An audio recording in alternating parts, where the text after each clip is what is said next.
2026 சட்டமன்ற தேர்தலில் அதிமுகவிற்கு என்ன வாய்ப்பு இருக்கும்னு கேட்டால், அவர்களுடைய கட்சியை அவர்கள் அஃபிஷியலாவே கலைத்து விட்டோம் என்று அறிவிப்பதுதான் கொஞ்சமாவது மானம் தப்பிக்கும்னு நான் நினைக்கிறேன்.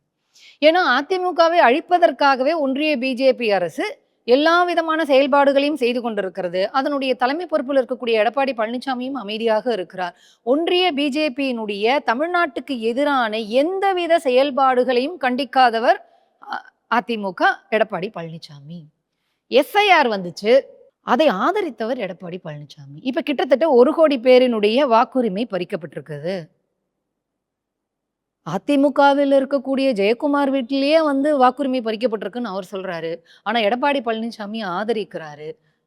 தமிழ்நாட்டுக்கு எதிரான எந்த செயல்பாடுகளையும் அவர் கண்டிக்கல.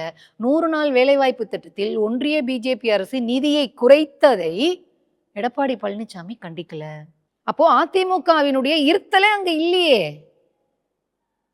அதனாலதான் சொல்றேன், அதிமுக கலைக்கப்பட்டு விட்டது என்று எடப்பாடி பழனிசாமி அறிவித்து விட்டு ஊரை பார்க்க போவது அப்படிங்கறதா சரியானதாக இருக்கும். மக்களுக்காகவே பேசவே இல்லையேங்க அவரு.